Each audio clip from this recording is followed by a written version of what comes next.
Olá, meus irmãos, a paz do Senhor, estamos de volta, presbítero Cláudio. Vamos trazer, nesta oportunidade, o resumo da segunda lição, revista de jovem, deste último trimestre de 2025. Estamos estudando o ministério profético de Jeremias. Hoje vamos trazer uma ênfase sobre o segundo e o terceiro capítulo, obviamente que trazendo recortes, de todo o livro do profeta Jeremias, da sua mensagem, mas hoje vamos falar um pouquinho sobre arrependimento, a infidelidade do povo e Deus, através de Jeremias, chamando este povo ao arrependimento. O título da segunda lição: a mensagem de Jeremias para Judá.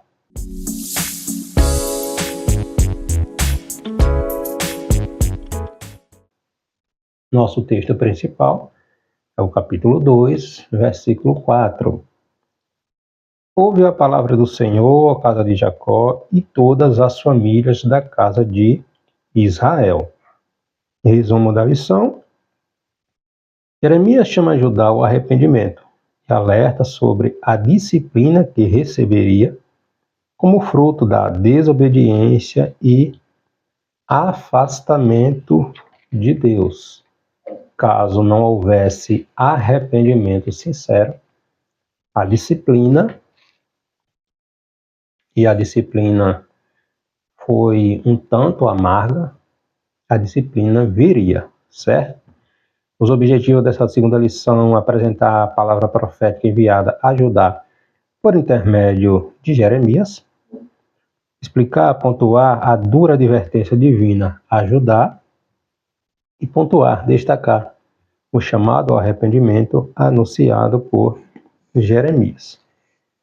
Então, irmãos, hoje nós vamos contextualizar um pouquinho, focar um pouquinho na mensagem transmitida aqui nesse segundo e terceiro capítulo, arrependimento e infidelidade do povo, Vamos fazer uma análise do foco principal da profecia de Jeremias, contextualizando esse capítulo, que é o arrependimento, tá?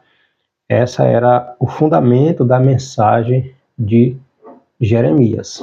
Jeremias, ele alerta a respeito da iminente destruição de Jerusalém pela invasão dos babilônicos, ou seja, a invasão seria uma consequência direta da desobediência e apostasia do povo. Nós vemos na nossa lição passada, nossa primeira lição, no capítulo 1, por exemplo, a partir aqui do versículo 10, Deus diz a Jeremias: olha, ponho-te neste dia sobre as nações e sobre os reinos, para arrancares e para derrubares, para destruíres e para arruinares, e também para edificares e para plantares. Aí Jeremias diz: ainda veio a minha palavra do Senhor dizendo: o que é que tu vês, Jeremias? Deus faz uma pergunta ao profeta. Aí Jeremias diz: eu vejo uma vara de amendoeira.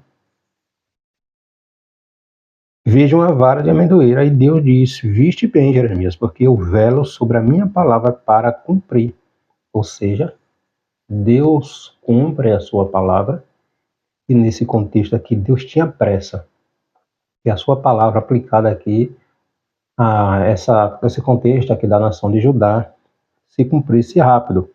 E depois, no versículo 13, disse: e veio a minha palavra do Senhor segunda vez, dizendo: o que é que vês, Jeremias? Jeremias responde: vejo uma panela a ferver, cuja face está para o lado do norte. E disse-me o Senhor: do norte se descobrirá ou virá o mal sobre todos os habitantes da terra. Então, Deus, através de Jeremias, diz: olha, ao norte de Jerusalém, estava apontando para a nação dos caldeus, dos babilônicos, virá o juízo. Deus estava dizendo que, através dos babilônicos, na pessoa do seu rei Nabucodonosor, o juízo viria sobre esta nação. A gente vai ver isso muito nitidamente também no livro do profeta Abacuque, né? Então, Deus chama o povo ao arrependimento, insiste, envia seus atalaias, seus profetas, porém o povo permaneceu na ingratidão, na desobediência, adorando ídolos, deixando o Deus verdadeiro. Para adorar ídolos, deixando o Deus verdadeiro, para fazer alianças políticas, colocando sua confiança, tirando sua segurança, sua confiança no seu único e verdadeiro Deus, para pôr em alianças políticas. Não adiantou nada. O nosso texto bíblico é o capítulo 2, versículos do 5º ao 13º. Assim diz o Senhor: que injustiça acharam vossos pais em mim, para se afastarem de mim, indo após a vaidade e tornando-se levianos? E não disseram: onde está o Senhor, que nos fez subir da terra do Egito, que nos guiou através do deserto para uma terra de ermos e de covas, por uma terra de sequidão e sombras de morte, por uma terra em que ninguém transitava e na qual não morava homem algum? E eu vos introduzi numa terra fértil para comerdes os seus frutos e o seu bem. Mas quando nela entrastes, contaminaste a minha terra e da minha herança fizeste uma abominação. Os sacerdotes não disseram: onde está o Senhor? E os que tratavam da lei não me conheceram, e os pastores prevaricaram contra mim, e os profetas profetizaram por Baal, e andaram após o que é de nenhum proveito. Portanto, ainda pleitearei convosco, diz o Senhor, e até com os filhos dos vossos filhos pleitearei. Porquanto passai as linhas de Quitim e vede, e enviai a Quedá, e atentai bem, e vede se sucedeu coisa semelhante. Houve alguma nação que trocasse os seus deuses, posto não seres deuses? Todavia, o meu povo trocou a sua glória pelo que é de nenhum proveito. Espantai-vos disto, ó céus, horrorizai-vos, ficai verdadeiramente desolados, diz o Senhor, porque o meu povo fez duas maldades. A mim me deixaram um manancial de águas vivas e cavaram cisternas rotas, que não retêm águas. Então, Deus, através de Jeremias, começa a pontuar aqui o caminho tortuoso que o seu povo, vinha trilhando já há muito tempo, certo? Há muito tempo, Deus sempre chamando o seu povo, irmãos, ao arrependimento, para que eles se arrependessem, se convertessem, né, e voltassem ao Senhor. Deus sempre avisa antes, né, dá sempre a oportunidade para que o seu povo se arrependa dos seus erros e volte aos trilhos. Mas quando a gravidade chega a um estado insustentável, né, e Deus é longânimo em misericórdia, Deus chama para prestar contas. E extraordinário é o amor de Deus, que o propósito do cativeiro, obviamente que tiveram consequências terríveis, mas o propósito também foi pedagógico. Por que pedagógico, pastor? Deus tratou, irmãos, a idolatria no meio do povo de Israel, povo que foi para o cativeiro. Por quê? Nunca mais na história, depois do cativeiro, a gente vê daqueles que retornaram do cativeiro. Na história, a gente vê um judeu adorando imagem nenhuma. Nunca mais Deus tratou dessa questão no povo. No período de Jesus, ali onde o Império Romano estava no poder, existia um atrito entre os judeus e os romanos por causa dos estandartes, símbolos romanos, né? A águia, que era um símbolo romano, que os governadores romanos queriam colocar, colocava ali no templo, por exemplo. Existia essa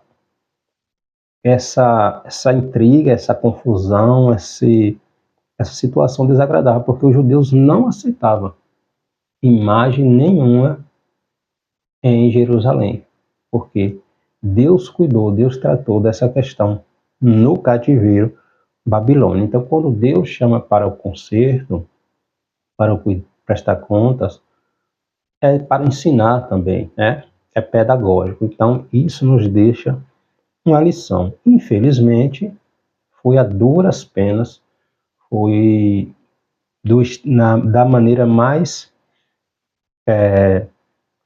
difícil possível para o povo aprender, né? Deus enviava os seus profetas, mas o povo não queria ouvir, não dava ouvido.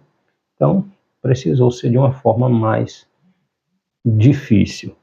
O primeiro ponto da lição, a palavra profética enviada a ajudar. O ministério profético, a natureza profética da mensagem de Jeremias, Judá, o alvo de Deus. O termo profeta, que vem da palavra hebraica nabi, do grego propetes, está referindo a pessoa, irmãos, que recebe autorização para falar em nome e em lugar de Deus. Estamos contextualizando, obviamente, os profetas do Senhor. O ofício profético, ele tem seu início com Samuel. Bom, a gente precisa trazer alguma pontuação, porque o exercício profético começou com Samuel, sim e não. Por quê? Porque antes de Samuel, por exemplo, Moisés já atuava como um profeta, né? Muito antes de Samuel. Em Deuteronômio capítulo 18, versículo 15, Moisés é chamado diretamente de profeta. E Deus disse que levantaria outro como ele, obviamente, pontuando, falando aqui do Senhor Jesus Cristo. Abraão, José, Débora, também tiveram experiências proféticas, né? Embora não exercesse o ministério profético formal como o profeta Samuel. O que torna Samuel diferenciado ou mais destacado desses citados é que Samuel, irmãos, ele marcou uma transição, né? Do tempo dos juízes para o início da monarquia no reino de Israel. Por exemplo, Samuel ele foi o único que foi profeta, sacerdote e também juiz. Ele julgava o povo, né? Ele oferecia os sacrifícios e ele era a boca de Deus ali naquele contexto ali, após a morte do juiz Eli. Samuel ungiu também os dois primeiros reis de Israel, o rei Saul e seu sucessor Davi. E Samuel estabeleceu um padrão de profecia que influenciaria, a partir de então, os profetas, né, os chamados profeta clássico, né, o profeta Isaías, os profetas seguintes, né, o próprio Jeremias, Ezequiel. Então Samuel não foi o primeiro profeta da Bíblia, mas foi o único vamos pontuar assim, como uma nova era profética, né, mais institucionalizada. Por quê? Além de ser uma referência, né, Samuel ele também foi o fundador da chamada Escola de Profetas. Está lá em 1 Samuel, capítulo 19, versículo 20. Samuel, lembrando que ele era filho de Ana, né, aquela esposa de Elcana. Elcana tinha duas esposas, Ana e Penina. Penina já zombava de Ana por Ana ser estéril, e através de uma oração de Ana, Deus ouviu a sua oração e ela concebeu, ela deu à luz a Samuel e ela consagrou ao Senhor. Então, o ofício profético se deu até João Batista, cuja missão principal de João Batista, está lá no Novo Testamento, foi realizar essa transição deste período que foi inaugurado pelo Senhor Jesus Cristo. Então, com um chamado específico e particular, o profeta, lembrando que Jeremias, nós estudamos nossa lição passada, nossa primeira lição, Jeremias era filho de sacerdote. O sacerdote, ele tinha uma segurança, né? O ofício sacerdotal era passado de pai para filho, né? Jeremias descendia de Arão, o primeiro sacerdote, o irmão de Moisés. Mas Deus chamou para o ministério profético. O ministério profético é um chamado divino. O ministério sacerdotal, existia garantias, existia regalias. O profético não. O profeta, ele tinha, obviamente, né, a sua companhia ao Senhor, mas o profeta ele sofria aquilo que Deus sentia por causa da rebelião do povo. Então era um ministério muito, muito exigente, irmãos. Amós, capítulo 7, versículo 14, ele era boiadeiro, ele era um homem do campo. Estava lá tranquilo no campo, mas tinha uma intimidade com Deus. Aí Deus chama Amós como profeta. Entende? Então o profeta era separado exclusivamente para Deus. Deus que o enviava com a missão de tornar sua vontade conhecida do seu povo. Razão pela qual era também conhecido como um homem de Deus. O profeta tinha um nome a zelar. Por quê? Porque ele era a boca de Deus. Ele era identificado como homem de Deus. Vede, né, Elias, Eliseu, como a sunamita falava quando Eliseu passava, né? Olha ali um santo homem de Deus. Entende? Então o profeta, ele literalmente era a boca de Deus. Quando o filho de Acabe, ele está doente, ele cai da janela que estava reinando, ele manda seu soldado com mais 50, seu capitão com mais 50 soldados ao encontro de Elias. Elias está lá no monte. E o temor, o respeito pelo profeta era tão grande que aquele capitão disse: homem de Deus, desce e vamos até o nosso rei, que o rei está doente total. Aí Elias disse: se eu sou homem de Deus, desça fogo do céu e consuma você e os seus 50. Imediatamente, a Bíblia relata que desceu fogo do céu e consumiu, exterminou aqueles 51 homens. Então, olha a intimidade que um homem de Deus tinha. Mas sofria. Era humano. O ministério de Jeremias, tanto é que ele é identificado como profeta das lágrimas, ou profeta chorão, não é porque Jeremias chorava por qualquer coisa, é porque a sua mensagem era ignorada. Ele sabia para onde estava caminhando o seu povo, a sua nação, o destino que estava aguardando, se não houvesse arrependimento. E o povo ignorando. Juiz, sacerdotes, a liderança, né, espiritual, e o povo, na sua grande maioria esmagadora, não dava a mínima importância para a mensagem, as profecias de Jeremias. Então, como resposta ao chamado divino, Jeremias recebeu a ordem para que deixasse a sua cidade, Anatote, a gente estudou a nossa primeira lição, para que ele deixasse a sua cidade e fosse a Jerusalém, com a finalidade de proclamar a mensagem divina. Lembrando novamente, Jerusalém era a capital do Reino do Sul, né, de Judá, tá? Então, por meio da profecia entregue por Jeremias, Deus reafirmou a sua fidelidade, seu compromisso com a santidade, com a verdade, com amor e sua disposição em restaurar o seu povo, se houvesse arrependimento, irmão, se houvesse arrependimento, trazendo novamente, voltando novamente um pouquinho da história, porque a gente precisa relembrar o contexto disso aqui. Eu pontuei na primeira lição, rapidamente eu vou pontuar aqui de novo. Por volta dos anos 930, 931 a.C., né, com a ascensão, com a morte de Salomão, com a ascensão de Roboão, filho de Salomão, ao trono, o reino foi dividido. O reino foi dividido por causa de Roboão? Não diretamente. Foi só uma consequência do que já vinha ocorrendo. Por quê? Porque em 1 Samuel, ou em 1 Reis, capítulo 11, você vai ler, depois você lê 1 Samuel, capítulo 11, Deus determina ali, por causa da idolatria do pai de Roboão, ou seja, de Salomão. Exatamente. Salomão, ele teve muitas mulheres, muitas rainhas como mulheres.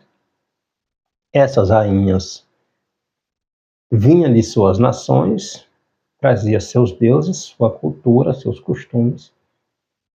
Casava com Salomão, vinha para Jerusalém, trazia seus costumes, seus deuses. Salomão vai dando concessão a uma, concessão a outra, vai permitindo isso, vai permitindo aquilo, daí a pouco está Salomão adorando esses deuses pagãos, levantando altares para esses deuses pagãos. Salomão corrompeu literalmente o seu coração. Capítulo 11, versículo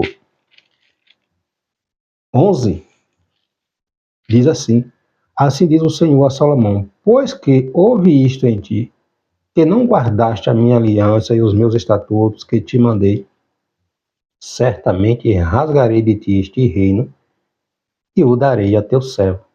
Todavia, nos teus dias não o farei isso, por amor de Davi, teu pai. Da mão do teu filho o rasgarei. Está aqui. A questão de Roboão, a atitude de Roboão de deixar de ouvir o conselho daqueles conselheiros do seu pai, para ouvir o conselho daqueles que haviam nascido com ele, da mesma idade, inexperiente, foi só uma consequência do que Deus já havia determinado aqui. O reino seria dividido. Então, Salomão enveredou pelo caminho da idolatria, e as consequências vieram a partir daí. Com a morte de Salomão, o reino de Israel foi dividido entre Reino do Norte e Reino do Sul.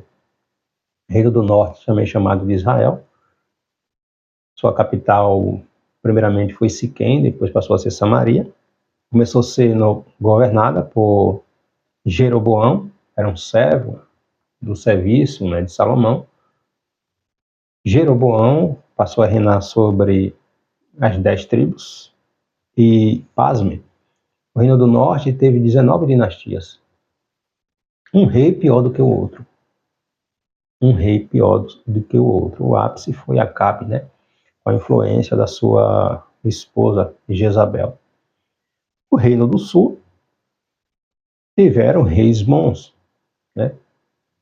Reis bons, a exemplo do próprio rei Josias, que Jeremias começou a profetizar a partir do 13º ano do reinado de Josias, mas sempre também andando pelo caminho errado, quando esses reis bons faziam um reinado bom, traziam o povo à adoração a Deus, morria o sucessor, geralmente seus filhos. Muitos também trazia ou mantinha, intensificava a idolatria no meio do povo de Deus. O Reino do Norte, em 721, 722, foi destruída pelos assírios. Os assírios levou a maioria da população para outros povos, para outras cidades, para outros países que eles também tinham conquistado. Trouxe povos de outras cidades, de outros países para misturar com aqueles que estavam ali, destruindo a identidade do povo do Reino do Norte. Daí vem a origem dos samaritanos, desta mistura. E o Reino do Sul perdurou aproximadamente ali quase 150 anos, né? mas também não aprendeu com o que ocorreu com o reino do norte, com Israel.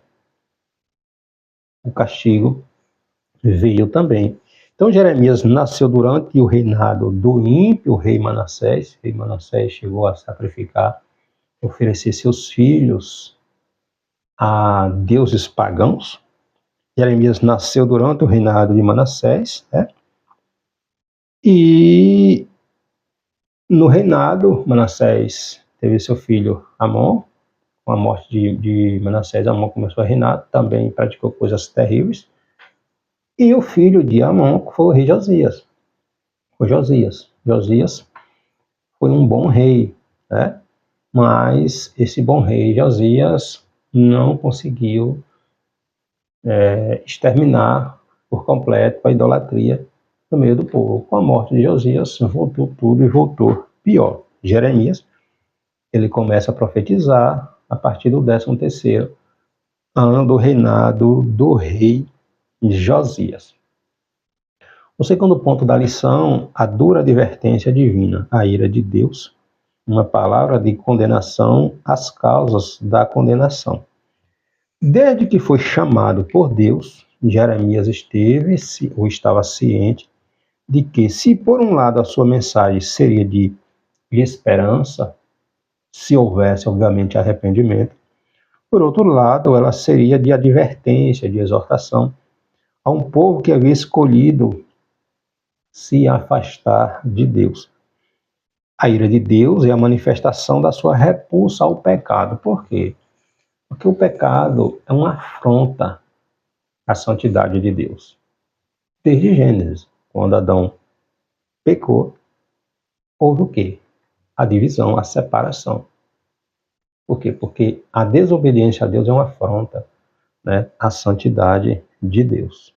A intenção de Deus com a mensagem de juízo não era amedrontar o seu povo e nem, muito menos, tampouco castigar, mas sim advertir do erro, trazendo arrependimento e mudança de vida, pois o seu prazer é que a sua bondade seja experimentada, pois seus pensamentos são de paz, não de mal, como diz aqui o próprio profeta Jeremias, certo? Então Jeremias recebeu a mensagem de Deus, cujo conteúdo foi de condenação, num período no qual o povo de Judá se afastou do Senhor. O capítulo 2, aqui do livro de Jeremias, fala da infidelidade de Israel. Deus, por meio aqui de Jeremias iniciando seu ministério profético, Deus lembra a fidelidade inicial do povo nos dias do deserto, quando Israel seguia como uma noiva fiel. Nem todos, né? A gente precisa saber separar aqui, porque aquela grande geração que saiu do Egito, de 20 anos para cima, pereceu no deserto, por causa das murmurações, mas teve aqueles remanescentes. Quando Josué assume, com a morte de Moisés, Josué introduz o povo na terra de Canaã, e aquela geração, né, da idade de Josué, mesmo após a morte de Josué, permaneceu fiel ao Senhor. Aquela geração inteira. Depois que aquela geração morreu, né, uma nova geração veio, e aí entramos no período dos juízes, né, que também foi um desastre em muitas das situações. Porém, o povo foi se afastando do Senhor, abandonou a fonte de águas vivas, né, o que o Senhor fala aqui no capítulo 2, versículo 13, né? Porque o meu povo fez duas maldades. A mim me deixaram o manancial de águas vivas e cavaram cisternas rotas, que não retêm água, ou seja, deixaram o Deus verdadeiro para se alinhar, se inclinar à imagem feita por mão de homem. Entende? Buscou segurança e sustento em deuses falsos, em alianças políticas, alianças humanas, ignorando o seu Deus. Então Israel é acusado de idolatria e ingratidão. Trocou a glória de Deus por imagens inúteis. Os sacerdotes, os profetas, os juízes, os líderes espirituais corrompidos deixando de buscar a vontade de Deus. Aí Deus mostra que as nações pagãs não trocaram seus deuses. Imagina, não eram nem deuses, mas aquele povo era fiel à sua divindade. Não trocava a sua divindade. Vide as mulheres, as rainhas que Salomão casou, se aliançou matrimonialmente. Elas vinham das suas nações, traziam seus costumes, sua cultura, seus deuses. Não abandonaram seus deuses. Jezabel, a esposa de Acabe. Jezabel deixou Baal? Deixou Azera? Não. Mas o povo deixou o seu Deus para adorar a Baal. Olha que coisa terrível. Entende? Então Deus mostra que mesmo as nações pagãs não trocaram seus deuses, mas Israel trocou o verdadeiro Deus por ídolos. Consequência?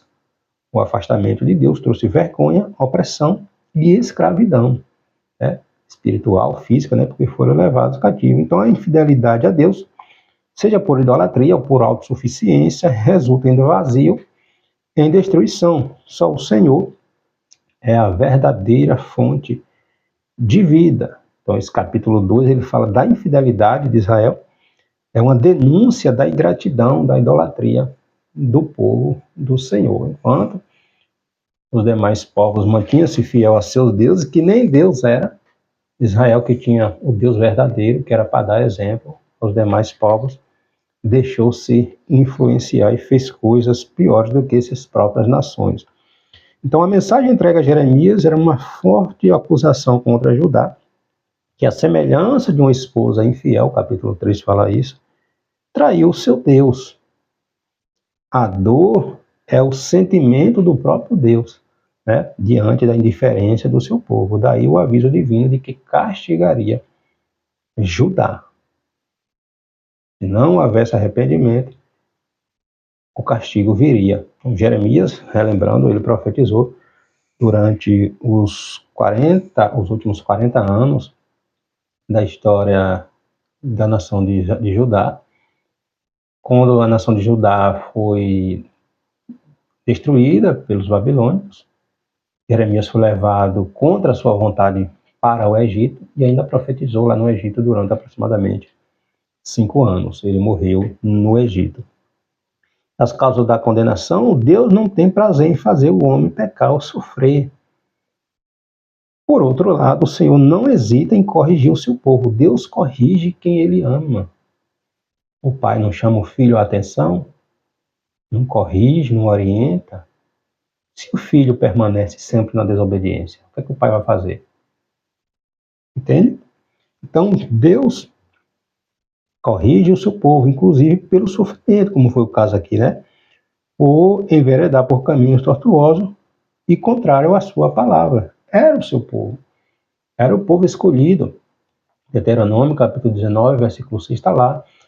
Israel era para ser uma nação modelo, uma nação sacerdotal, um povo exemplo, que a partir de Israel, do povo judeu, os demais povos, irmãos, sentissem atraídos a Deus, ao Deus de Israel. Quando Deus enviava as pragas, os sinais, abrindo o mar vermelho, destruindo as muralhas de Jericó, as grandes batalhas que o exército de Israel ganhava.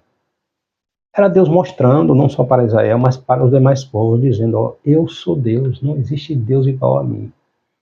O propósito era que Israel fosse um exemplo, que as pessoas, os reinos pagãos, viessem, sentissem-se atraídos ao Deus de Israel, que aconteceu com Naamã, né, o leproso, o sírio leproso. Ele veio a Israel, por quê? Porque uma menina, e mesmo cativa, deu testemunho de que se ele fosse até o homem de Deus, o Deus de Israel, que o homem de Deus representava Eliseu, seria curado.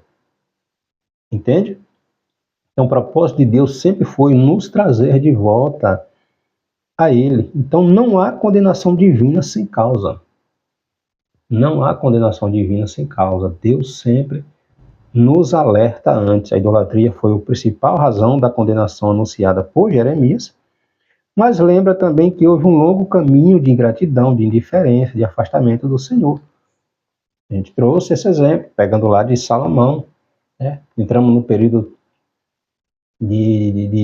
da divisão do reino, o reino do norte mesmo, com Jeroboão, foi terrível. O primeiro rei do reino do norte, Jeroboão, fez logo 2 altares, em Betel e outro em Dan, criou bezerro de ouro e botou lá e disse ao povo: ó, vocês não precisam ir para Jerusalém para adorar a Deus, não.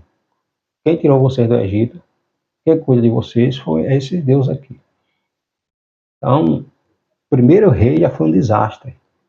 E foi um pior do que o outro, o reino do norte. O reino do sul, ainda tiveram bons reis, né? Reis temente a Deus, o rei Josafá, o rei Ezequias, né? O rei Josias, outros reis que temeram ao Senhor. Então Judá, irmãos, trocou o único e verdadeiro Deus por deuses falsos, e esta foi a queda final e fatal de uma longa destruição, né? De princípios e valores espirituais, atitudes que causaram a indignação divina e, consequentemente, o juízo, a condenação por meio dos babilônios. Fechando, finalizando o terceiro ponto da lição, um chamado ao arrependimento. O que é arrependimento? Arrependimento, o caminho da restauração e a necessidade permanente de arrependimento. O chamado arrependimento foi uma das tônicas principais da mensagem do profeta Jeremias, né? Ao longo do livro a gente vê isso. O capítulo 3, se o capítulo 2 falou sobre a infidelidade, né, de Israel, o capítulo 3, Jeremias traz uma mensagem, né, que é um chamado ao arrependimento. Deus usa, nesse capítulo 3 aqui, uma metáfora de um casamento rompido, ou seja, Israel agiu como uma esposa adúltera, infiel, correndo atrás de muitos amantes, ou seja, os ídolos e as alianças políticas, deixando de confiar em Deus para confiar em alianças políticas, né? Apesar da gravidade do pecado, o Senhor chama o povo ao arrependimento e oferece perdão. Mas o ouvido do povo estava cerrado, não queria nada com a voz de Deus. Inclusive influenciado por muitos profetas falsos, tá? Há uma comparação entre o reino do norte, Israel, que havia sido destruída séculos atrás, e o reino do sul, Judá. Ou seja, Jeremias vai pontuar aqui, trazer essa metáfora, dizendo: a tua irmã foi fiel ao Senhor, e tu está fazendo coisas piores do que a tua irmã, ou seja, o reino do norte foi destruído, o reino do sul estava fazendo a mesma coisa, né? Israel foi infiel e castigado, mas Judá, que deveria aprender com o erro da sua irmã, também se corrompeu. Então Deus promete que, se houvesse arrependimento sincero, ele seria misericordioso e restauraria a comunhão. E Deus é tão extraordinário que há aqui uma profecia futura, uma visão futura, né? Deus ajuntará o seu povo de todas as nações e haverá um tempo em que a Arca da Aliança não será mais o centro, porque a Arca da Aliança simbolizava a presença de Deus no meio do povo. Então o povo não mais precisaria da Arca da Aliança, mas sim a própria presença do Senhor no coração dos fiéis. Deus tiraria um coração de pedra, né, de madeira, e colocaria em nós um coração de carne. Jesus vai falar isso, como é samaritana, em João capítulo 4, né? Os verdadeiros adoradores adorarão o Pai em espírito e em verdade, porque Deus é espírito. Então a gente não precisa de um lugar específico, como no caso, no contexto deles, ir ao templo, né? Jesus vem trazer essa nova aliança. Os verdadeiros adoradores adorarão o Pai em espírito e em verdade. Entende? Então, o ponto central aqui é, mesmo diante da infidelidade, Deus continua oferecendo perdão e restauração. Então, arrependimento, que é a tônica aqui da mensagem de Jeremias, sincero, abre, né, caminhos para a renovação da aliança com Deus. E o povo persistia na rebelião, na dureza de coração. Então, o termo arrependimento, que vem do grego metanoia, né? Mudança de atitude, mudança de mente, voltar-se para longe de algo, direção de, né? Converter, se converter, né? Mudar de direção. O arrependimento genuíno não consiste apenas de mudar de direção, mas em abandonar a direção errada e seguir a direção certa, que é o Senhor. Israel não queria nada com a direção do Senhor. Esta é a razão pela qual Jeremias profetizou que Deus passaria a ser o centro da vida do seu povo novamente, como resultado se houvesse arrependimento. Capítulo 3, versículo 16. Diz assim, ó: E sucederá que quando vos multiplicardes e frutificardes na terra, naqueles dias, diz o Senhor, nunca mais se dirá, a arca da aliança do Senhor lhes virá ao coração, nem dela se lembrarão, nem a visitarão, nem se fará outra naquele tempo, e chamarão a Jerusalém o trono do Senhor, e todas as nações se ajuntarão a ela, em nome do Senhor, em Jerusalém, e nunca mais andarão segundo o propósito do seu coração maligno. Tempo de refrigério, tempo de quebrantamento. Mas aquela nação, aquele povo, naquele contexto, já não sentia essa sensibilidade, né, da palavra de Deus no seu coração. Então, na prática, arrepender-se é mudar de opinião, de posição e de comportamento. A pessoa arrependida experimenta uma mudança radical de pensamento e atitude. Paulo fala isso. 2 Coríntios, carta aos Coríntios, 2 Coríntios, capítulo 5, versículo 17. Né? Nova criatura, né? A mudança de atitude, a mudança de comportamento. As mudanças, né? A transformação que vai ocorrendo e a gente, né? Soma com o fruto do Espírito. Então, essa nova aliança, nesse tempo, essa promessa de mudança, né? Veio com o Senhor Jesus Cristo. Então, Jeremias apregou o arrependimento como condição para que Judá não recebesse a justa ira divina, justa, porque Deus é justo. A comunhão com Deus fosse restaurada, recebesse líderes segundo o coração de Deus e a presença de Deus fosse constante entre o seu povo. Então, arrependimento é o caminho da restauração. O profeta João Batista, que fez essa transição do Antigo Testamento para o Novo, né, semelhante a Jeremias, sua principal mensagem era arrepender, porque é chegado o reino dos céus. Mateus capítulo 3, versículo 2. E Jesus inicia seu ministério também dizendo, arrependei-vos, porque é chegado o reino dos céus. Entende? Pedro, o apóstolo Pedro, no dia de Pentecostes, aquela multidão reunida lá, Pedro diz o que? Arrependei-vos e cada um de vós seja batizado em nome de Jesus Cristo para perdão dos pecados, receba o dom do Espírito Santo. E ao longo da Bíblia, arrependimento, a conversão, a transformação, a mudança, né, a metanoia, essa mudança de mente, ela só vem a partir do arrependimento. Se não houver arrependimento sincero, não há mudança de atitude. Por isso a gente vê nos nossos dias, muitos se declaram cristãos, né, mas a gente não vê mudança no comportamento dessas pessoas. Então, sem houver arrependimento, não há mudança. E a mudança, ela começa interiormente. Ela não começa externamente, ela começa interiormente. O Espírito Santo, que passa a habitar em nós, vai nos moldando, né? Segundo a vontade de Deus, a palavra de Deus. E isto faltava em Israel. Deus enviava seus profetas para dizer, trilhar, mostrar o caminho certo. Dizia, olha, vocês estão errados. Paulo vai falar, 2 Timóteo 3,16. Toda a escritura ela é divinamente inspirada e proveitosa para nos ensinar, nos repreender, nos corrigir, ou seja, se eu estou seguindo esse caminho errado aqui, eu vou olhar para a palavra de Deus e ela vai me dizer, Cláudio, está errado. A direção é essa. E mostrar a direção certa. E o povo estava na direção errada e Deus envia seu profeta. E seu profeta mostrava, olha, o caminho é esse, a direção é essa. Porque cada vez mais que Jeremias falava, Jeremias era castigado, era zombado, era ignorado. e o juízo chegando, o dia da invasão babilônica chegando, os babilônicos invadiram em 3 ocasiões, a última em 586, que culminou com a destruição do templo, com a morte de muita gente, né? E o restante do povo deportado para a Babilônia, aqueles que não morreram, ficando apenas alguns, as pessoas mais simples da terra.